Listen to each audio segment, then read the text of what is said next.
주시리. 아멘.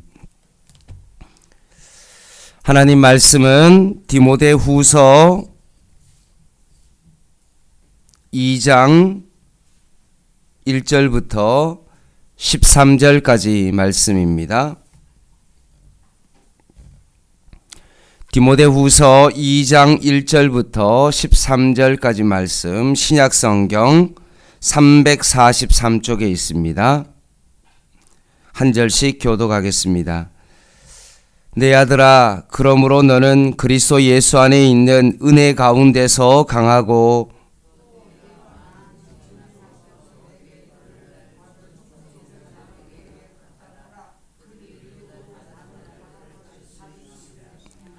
너는 그리스도 예수의 좋은 병사로 나와 함께 고난을 받으라.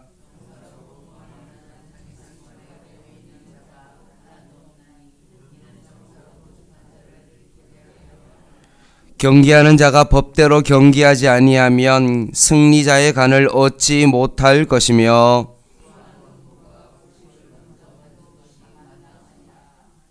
내가 말하는 것을 생각해 보라. 주께서 범사에 내게 총명을 주시리라.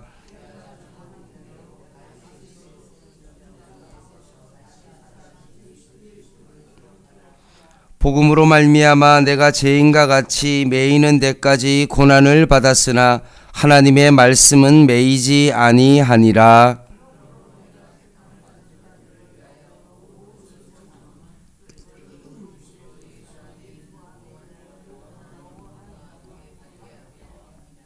미쁘다 이 말이요, 우리가 주와 함께 죽었으면 또와 함께 살 것이요,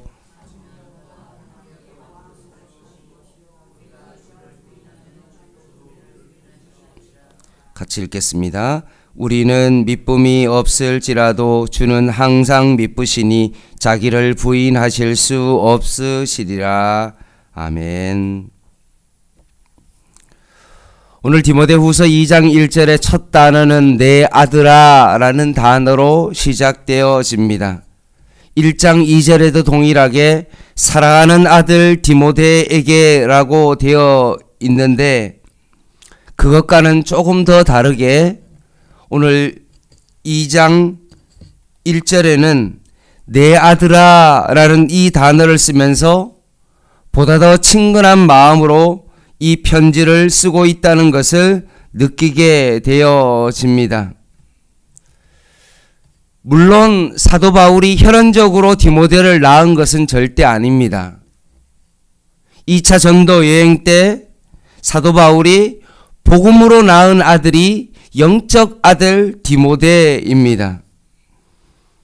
그래서 디모데전서 1장 2절 말씀에는 믿음 안에서 참 아들 디모데에게 라는 그 말처럼 믿음 안에서 낳은 아들이 바로 디모데입니다. 따라서 우리는 하나님과 우리의 관계는 어떤 관계냐 하면 믿음 안에서 이루어진 관계이죠. 그래서 하나님을 우리는 어떻게 부릅니까? 아버지라고 부릅니다. 그래서 하늘에 계신 우리 아버지여 라고 아버지라고 우리는 부릅니다. 또한 동시에 우리는 하나님에 대해서 관계가 어떻게 되어지냐 하면 주인과 종의 관계입니다. 곧 우리는 하나님의 명령을 받은 하나님의 사명자입니다.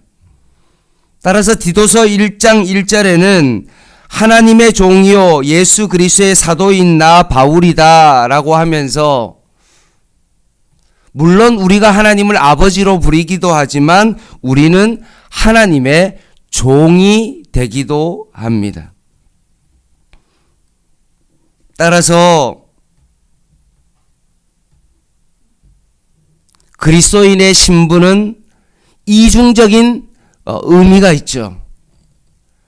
하나님을 아버지라고 부르는 자녀와의 관계가 있고 하나님과 나와의 관계가 주인과 종의 관계가 되는 이중적인 그런 의미가 있는 것입니다. 따라서 오늘 본문에서도 2장 1절에는 사도 바울을 내 아들아 라는 그런 표현을 쓰기도 하지만 또한 사도 바울이 사도와의 어떤 그 관계 속에서 그 디모데가 사명자이기 때문에 오늘 2장 2절에 있는 것처럼 너는 충성된 사람에게 부탁하라. 그들이 또 다른 사람에게 가르칠 수 있으리라 라고 말씀하면서 사명자에 대한 말씀을 하고 있습니다. 내 아들이라는 이 표현을 쓰고 난 다음에 디모데에게 다시 한번 주인과 종의 관계 속에서 그 사명을 말씀하면서 사도 바울이 이렇게 디모데에게 말합니다. 내가 너에게 복음을 전하여 영적 아들이 되었고 너가 은혜 가운데 그 복음을 받았던 것과 마찬가지로 내가 너에게 복음을 전했던 것과 마찬가지로 너도 어떻게 하라는 것입니까? 디모데도 또 많은 충성된 사람에게 그 복음을 전하면 그것을 받은 그 사람도 동일하게 또 다른 충성된 사람에게 그 복음을 가르칠 수 있을 것이다 라고 말씀합니다. 이것이 무엇입니까? 바로 제자이죠. 바울이 디모데에게, 디모데가 충성된 사람에게, 충성된 사람이 또 다른 충성된 사람에게 복음을 전하는 것입니다. 그러면서 사도 바울이 3절 말씀 같이 한번 읽겠습니다. 시작. 너는 그리스도 예수의 좋은 병사로 나와 함께 고난을 받으라.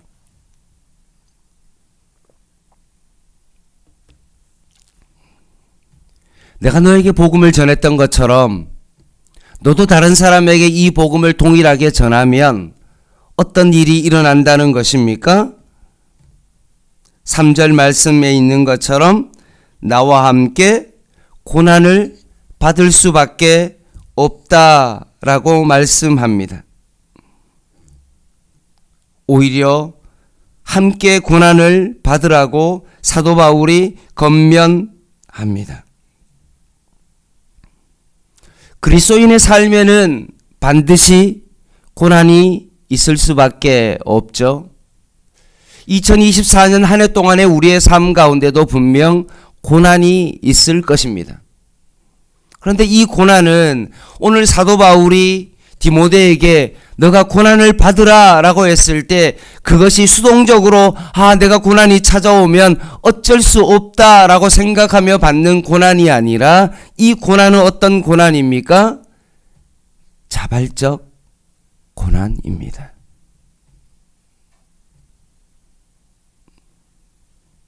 복음을 전하지 않으면 고난이 없는데 그 복음을 전하기 때문에 그 고난을 자발적으로 받을 수밖에 없는 그 고난을 선택하는 것입니다. 그래서 사도 바울이 너가 복음을 전하지 않으면 때로는 세상적으로 편한 삶을 살 수 있고 세상적으로 그런 것들을 누릴 수 있지만 너의 삶은 이제 내가 복음을 위해서 내가 너를 위하여 복음을 전했던 것처럼 너도 동일하게 이 복음을 전함으로 말미암아 자발적으로 이 고난을 함께 받으라고 사도 바울이 디모데에게 지금 권면하고 있습니다.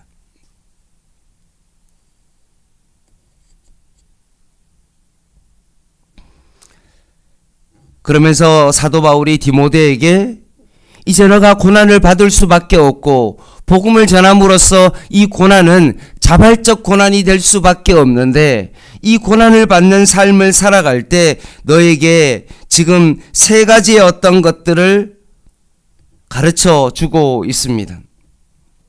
첫 번째는 무엇입니까? 4절에 나오는 병사입니다. 지금 사도 바울이 어디에 있죠? 감옥에 있습니다. 그리고 자신의 인생 가운데 마지막으로 디모데에게 편지를 쓰고 있습니다. 옆에는 군인이 자신을 지키는 모습을 보고 있습니다.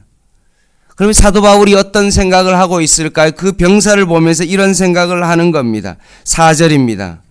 병사로 복무하는 자는 자기 생활에 얽매이는 자가 하나도 없나니 이는 병사로 모집한 자를 기쁘게 하려 함이라.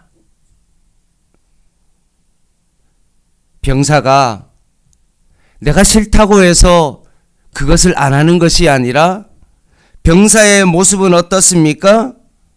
자기 생활에 얽매이지 아니하고 병사를 모집한 자를 기쁘게 하는 모습이다라고 말씀합니다.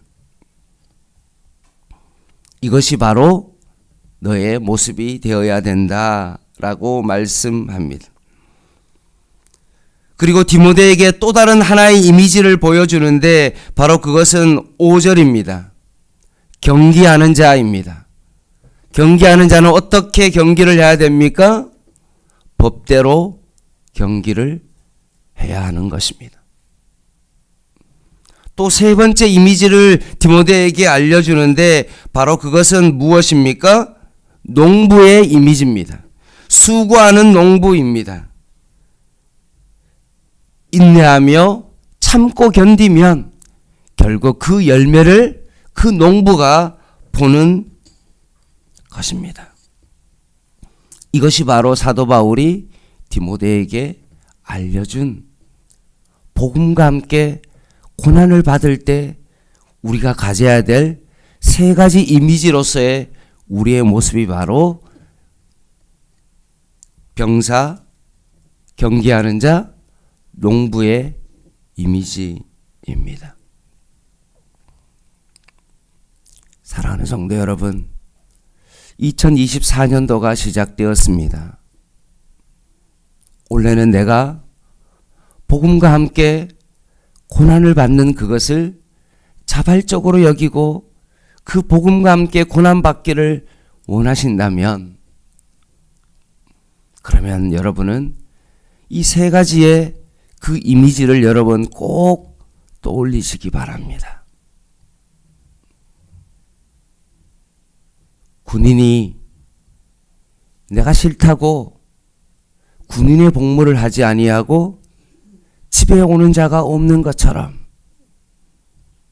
한국의 남자라면 나이가 차면 의무적으로 군인에 복무하는 것과 마찬가지로 내 삶이 내 자신의 삶에 얽매이는 것이 아니라 어떻게 하면 하나님을 기쁘시게 할까라는 그 생각을 가지고 내가 내 삶이 군사와 같은 그런 삶을 살아가야 되겠다라고 결단할 수 있는 여러분 되기를 바랍니다.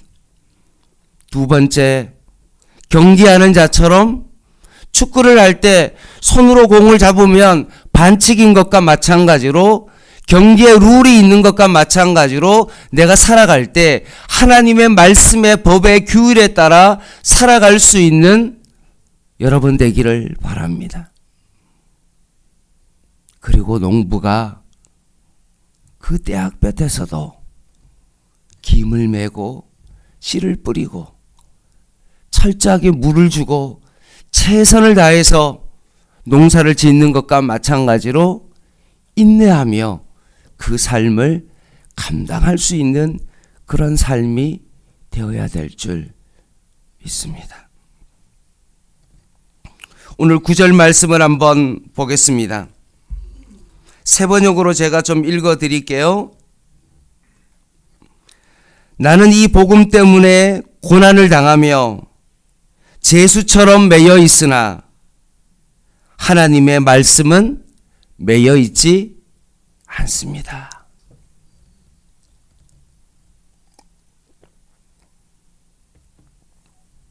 내가 지금 복음을 전하는 것 때문에 제수의 몸으로 감옥에 있지만 하나님의 말씀은 절대로 매여 있지 않습니다.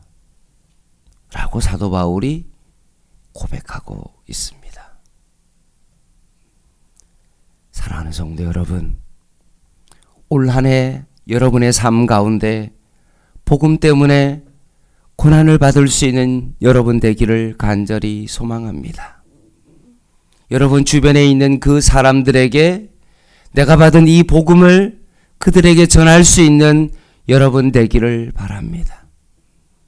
힘들어도 여러분 병사를 생각하시고, 여러분 경기자를 생각하시고, 농부를 생각하셔서 내가 어떤 일을 닥치고 어려운 일이 생길 때마다 그렇지, 나는 내 생활에 얽매이지 않는 군사로 하나님께서 나를 부르셨지.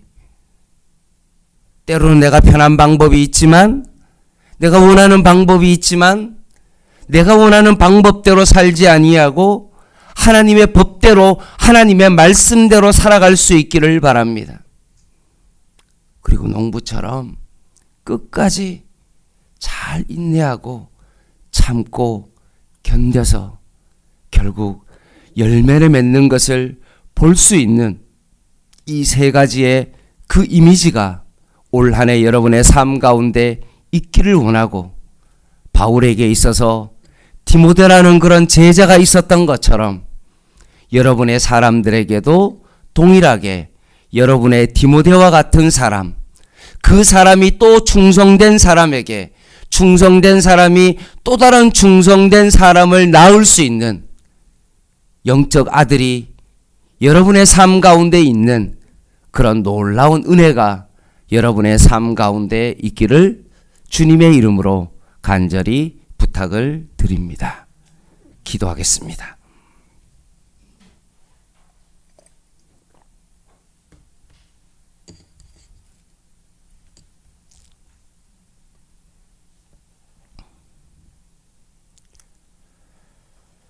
하나님, 올 한 해가 시작되었습니다.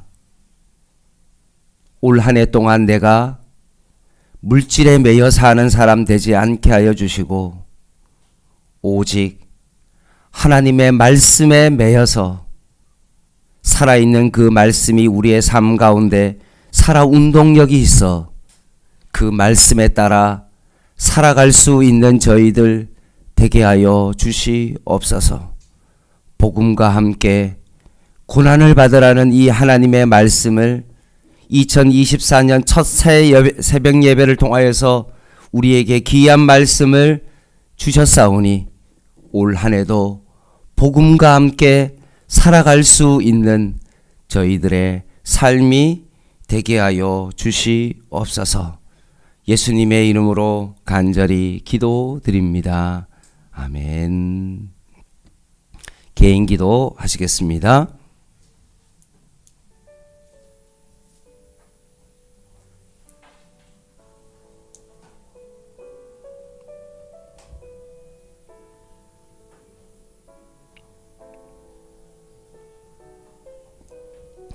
하나님, 오늘도 말씀으로 우리를 붙들어 주시고, 오늘도 그 말씀으로 살아가는 저희들 되게 하여 주시옵소서.